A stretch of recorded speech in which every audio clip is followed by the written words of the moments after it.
Place à l'actualité en direct à présent, direction Saint-Paul, Savannah. François Fillon nous accorde ce midi un entretien. Le candidat de la droite à la présidentielle répond aux questions d'Emmanuel Aguet. Emmanuel, bonjour, la parole est à vous. Oui, bonjour Christelle, bonjour à tous. François Fillon, bonjour. Bonjour. Et merci de nous avoir accordé cet entretien. C'est pas comme ça que je voulais commencer, mais c'est vrai que c'est une campagne assez dure pour vous. Qu'est-ce que ça vous fait quand vous êtes accueillis de cette façon-là, chaleureusement? Il y a plusieurs centaines de personnes qui sont venues à votre rencontre, parce que vous n'allez pas faire de discours spécialement là ce midi. Mais c'est à l'image de ce qui est en train de se passer en France. On a voulu m'obliger à baisser la tête. On a voulu éliminer le candidat de la droite et du centre, faire en sorte qu'il y ait juste un match entre l'extrême droite et puis M. Macron, c'est-à-dire au fond la suite de François Hollande. Je pense qu'il y a beaucoup de Français qui sont très en colère et qui ne l'acceptent pas et qui me le disent, qui viennent aujourd'hui manifester leur soutien. On en reparlera peut-être un peu plus à la fin de cet entretien. Mais d'abord, ce matin, on vient de voir un reportage. Vous étiez à la messe. Votre foi, c'est quelque chose que vous assumez, que vous affichez. Elle est même un élément pratiquement de votre campagne. Est-ce que c'est compatible avec le principe, avec l'idée qu'on a de la laïcité en France? D'abord, non, c'est pas un élément de ma campagne, c'est un élément de mon être, c'est un élément de moi-même. Je l'ai jamais caché. Qui est un argument de campagne aussi. J'ai voulu passer aujourd'hui qui vont à la messe et qui ensuite viennent pique-niquer. Demain, j'aurai l'occasion de rencontrer les responsables des autres religions, d'aller visiter une mosquée. Pour moi, la laïcité, c'est très important. Mais la laïcité, ça ne doit pas être une religion contre les religions. Je suis attaché à la liberté religieuse comme je suis attaché à la liberté d'opinion. Et j'en ai un peu assez. Il y a toute une catégorie d'idéologues qui, au fond, s'en prennent aux religions et qui voudraient les faire taire. Et c'est d'ailleurs pour ça que je me bats quand on me dit que, à cause de la montée de l'intégrisme dans les populations musulmanes en France, il faudrait durcir les règles de la laïcité. Non, moi je suis pour la liberté, la mienne, celle des autres. Vous parlez justement de la liberté culturelle. À La Réunion, nous sommes multiculturels, nous sommes multiculturels. Est-ce que vous ne craignez pas d'avoir un peu blessé les Réunionnais avec une déclaration que vous avez faite juste avant de venir en disant la France n'est pas un État mosaïque? Oui, c'est la vérité. Je veux dire, il ne faut pas... Alors, un petit pardon, peut-être, monsieur je vous en prie. Voilà, je crois que... Voilà, vous allez pouvoir répondre à ma question sur cette France qui n'est pas un pays mosaïque. Non, la France n'est pas un pays mosaïque. La Réunion est un territoire mosaïque en raison de son histoire, mais elle est au sein de la République française. Et la République française, c'est pas une mosaïque. La République française, c'est une langue qui a cimenté la République. Sans cette langue, il n'y a pas de République, il n'y a pas de nation française. C'est la laïcité, c'est-à-dire cette tolérance qui permet à toutes les religions, y compris à ceux qui ne croient pas, de vivre. Et puis c'est l'ouverture sur le monde, qui a toujours été une caractéristique de la culture française. Donc on a additionné des cultures, mais on les a fusionnées dans une culture française. Et ça, personne ne m'enlèvera cette passion et cette conviction que l'unité nationale passe par une très grande foi dans la culture française. Sinon, il n'y a pas de nation française. Sinon, on est, comme beaucoup d'autres pays dans le monde, un rassemblement d'hommes et de femmes qui se sont organisés entre eux, mais qui n'ont pas de message pour l'avenir, qui n'ont pas de message universel comme le message français. Didier Robert, vous avez reproché à un moment certaines de vos paroles sur la colonisation, oui. Ça y est, tout est parti. Elles avaient été mal comprises, donc elles étaient certainement mauvaises. C'était que ça soit la colonisation ou que ça soit l'esclavage.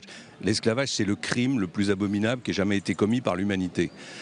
C'est un crime dont la mémoire doit être en permanence entretenue.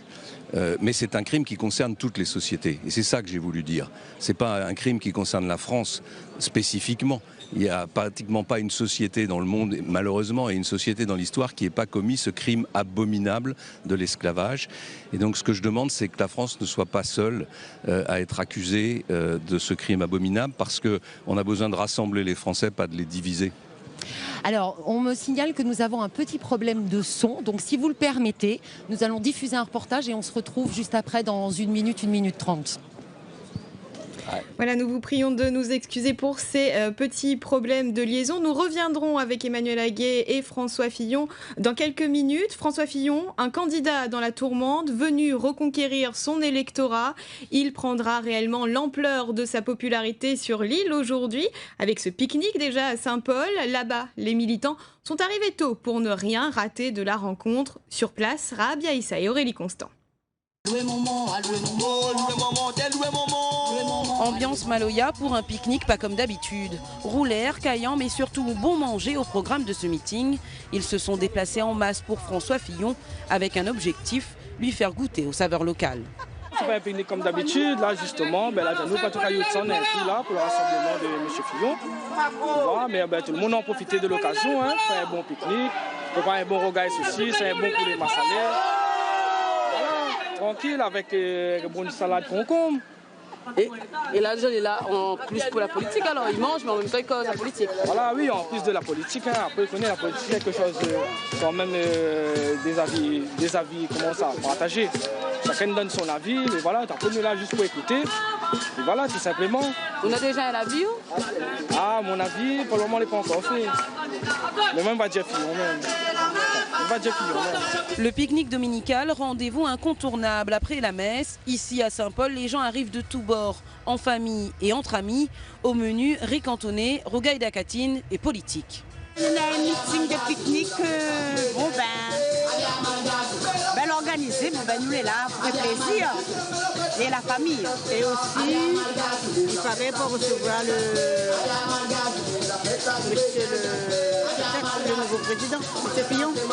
Ça fait quoi d'aller S'il veut, pas de problème. Qui lui mange, ça, nous, ça. Comme dit le proverbe, c'est là que c'est bon. 97 cas. Attendu comme le Messie, pas sûr que François Fillon puisse craser un Maloya à la hauteur de ses convives. Voilà, tout est rentré dans l'ordre. Nous poursuivons maintenant cet entretien en direct de Saint-Paul avec Emmanuel Aguet qui reçoit ce midi François Fillon. Emmanuel Aguet, la parole est à vous. Alors François Fillon, on va quand même aborder votre programme. Vous êtes venu à La Réunion pour le développer. C'est ce soir dans un meeting que vous ferez les principales annonces. Je ne vais pas vous l'apprendre. La Réunion cumule un certain nombre de handicaps, tant en taux de pauvreté que de chômage. Quelle serait votre mesure phare alors pour remplir deux objectifs, pour relancer à la fois l'emploi et le pouvoir d'achat des Réunionnais? D'abord, sur le plan économique, La Réunion a une croissance qui est forte. Pas suffisante pour réduire la pauvreté, mais qui est exceptionnelle, qui est exemplaire parmi les territoires d'outre-mer et qui est même supérieure à la croissance de la métropole. Donc ce qu'il faut, c'est donner un coup d'accélérateur pour que La Réunion passe un cap, qu'elle décolle. Donc je veux d'abord baisser les charges des entreprises dans les secteurs stratégiques, dans les secteurs qui correspondent à l'économie réunionnaise, pour que la Réunion soit vraiment en situation de faire la compétition avec les autres pays de la région. Alors le tourisme donc, notamment. Le tourisme notamment, les énergies renouvelables. Donc ça veut dire qu'on va consacrer dans mon programme national de baisse de charges une part plus importante pour l'outre-mer et en particulier pour la Réunion. La deuxième chose, c'est que je veux donner de la stabilité aux Réunionnais en décidant que pour les 10 ans qui viennent, les mesures de défiscalisation ne seront pas remises en cause.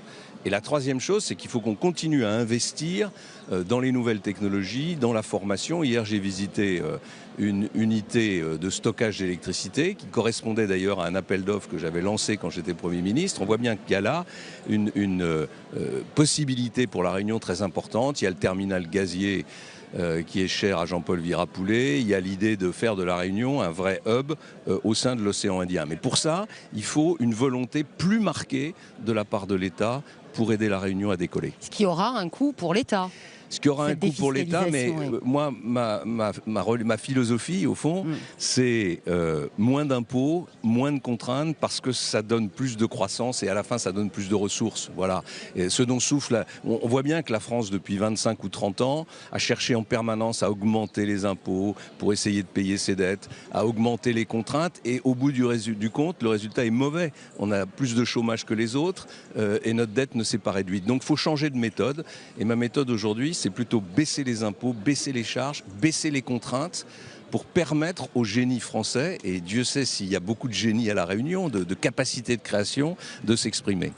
Sur les services publics, vous allez demander un effort aux collectivités publiques réunionnaises? D'abord, il y a une chose qu'il faut dire à tous les Français, c'est que nous sommes un pays qui est au bord de la faillite. Et moi, je n'ai pas envie que mon pays devienne la Grèce, le Portugal, l'Espagne, l'Italie. Or, c'est la situation qui est la nôtre aujourd'hui, avec 100% de notre richesse nationale en dette. Donc tous ceux qui racontent qu'on peut continuer comme ça sans faire d'économie sont des illusionnistes ou des menteurs. Donc oui, il va falloir faire des efforts.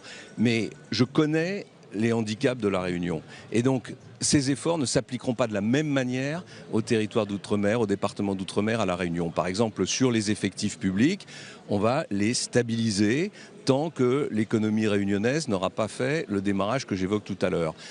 Les contrats aidés, par exemple, je veux les supprimer en métropole, je veux les transformer en contrats d'alternance, d'apprentissage, mais je sais qu'à La Réunion et dans les départements d'outre-mer, c'est pas possible aujourd'hui parce que le taux de chômage est trop élevé et parce que l'économie n'est pas encore assez puissante.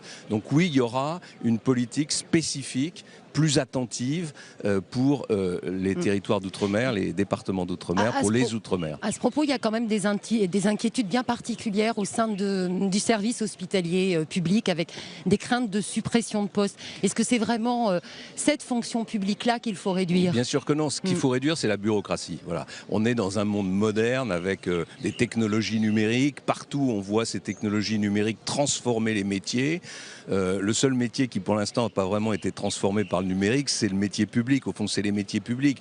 Donc, quand j'entends mes adversaires dire que je veux supprimer des policiers, des infirmières, comme si tous les fonctionnaires étaient policiers ou infirmières, il y a presque 6 millions d'emplois publics en France. Il n'y a pas 6 millions de policiers et d'infirmières. Donc, c'est pas ces métiers-là sur lesquels je veux faire porter l'effort. Ce que je veux, c'est baisser le niveau de contrainte qui pèse sur les Français. Et c'est pas quelque chose qui correspond à une position idéologique. Pendant 3 ans, j'ai fait le tour de France dans tous les sens. Partout, j'ai vu des Français qui m'ont dit « on n'en peut plus ». On voudrait qu'on arrête de nous emmerder. On voudrait que l'administration nous fiche la paix. On voudrait ne plus être en permanence sous contrôle. Qu'il y ait une vraie relation de confiance entre l'État, les collectivités locales et les Français. Donc c'est là qu'on va faire l'effort de réduction de la dépense. Les Français, ils sont aussi attachés à leur sécurité sociale, à leurs enseignants. Bien sûr, mais etc. c'est pareil, la sécurité sociale. Est-ce qu'elle est dans une bonne posture aujourd'hui? Est-ce qu'elle se porte bien? Est-ce que le gouvernement peut être satisfait? Il y a des déserts médicaux partout. Est-ce que les lunettes sont bien remboursées? Est-ce que les dépenses dentaires, des soins dentaires sont bien remboursés? Est-ce qu'il n'y a pas des heures d'attente dans les urgences? Et on vient m'expliquer qu'il ne faut pas toucher à la sécurité sociale. Si, il faut la réformer pour qu'elle soit plus efficace. Le drame de ce pays, c'est qu'il y a trop de gens, au fond, qui soit ont peur du changement, soit profitent de la situation d'aujourd'hui. Et finalement, ne sont pas mobilisés pour réduire vraiment le chômage et pour réduire la pauvreté. Alors on avait commencé cet entretien en parlant de cette campagne difficile. Lundi, vous avez présenté des excuses aux Français, vous vous êtes expliqué, vous avez dit que tout était légal. Est-ce que vous pensez néanmoins que les doutes sont levés dans la tête des électeurs, tous les doutes? Je vais vous dire une chose, moi j'ai dit ce que j'avais à dire sur cette affaire. Voilà. Et maintenant, plus la campagne contre moi va continuer, plus les Français vont voir que l'objectif, c'est d'éliminer le candidat de la droite et du centre. Voilà. On a un gouvernement qui est en échec et on a des gens qui se disent c'est formidable, on pourrait gagner l'élection présidentielle en éliminant celui qui a été choisi par 4 millions de Français à la primaire. Donc moi, je ne me laisserai pas faire. Je me battrai et en l'occurrence, je considère que je me suis expliqué et je n'en dirai pas plus sur ce sujet. Mais vous considérez toujours que vous êtes le plus à même de gagner il n'y a pas d'autres candidats de la droite et du centre. Voilà. Et c'est pas à 2 mois de l'élection présidentielle. C'est bien la responsabilité qui est la mienne d'ailleurs. Hein. Je l'ai dit souvent, je ne suis pas une tête brûlée. J'ai pesé le pour et le contre. Mais aujourd'hui, à un peu plus de 2 mois de l'élection présidentielle, oui, celui qui a été choisi à la primaire est le seul candidat possible pour la droite et le centre. Et quel est votre adversaire principal? C'est Benoît Hamon? C'est Emmanuel Macron? Non, c'est mon Marine adversaire Le Pen? principal, c'est Marine Le Pen, c'est le Front National. J'ai pas envie que mon pays tombe entre les mains d'extrémistes qui veulent sortir de l'Europe, qui veulent nous isoler et qui veulent nous ruiner. La politique économique de Marine Le Pen avec la retraite à 60 ans, la dépense publique qui augmente, des recrutements de fonctionnaires dans tous les sens, dans un pays qui est déjà en situation de faillite, c'est la ruine assurée. Et alors je dis aux Réunionnais en plus, sortir de l'Europe et vouloir instaurer la préférence nationale pour un territoire comme la Réunion, qui est le plus exposé au milieu de l'océan Indien, c'est juste un contresens, c'est juste une folie, ça aboutirait à la ruine de la Réunion. Donc oui, c'est mon adversaire principal. Merci beaucoup François Fillon pour cet entretien en direct, merci.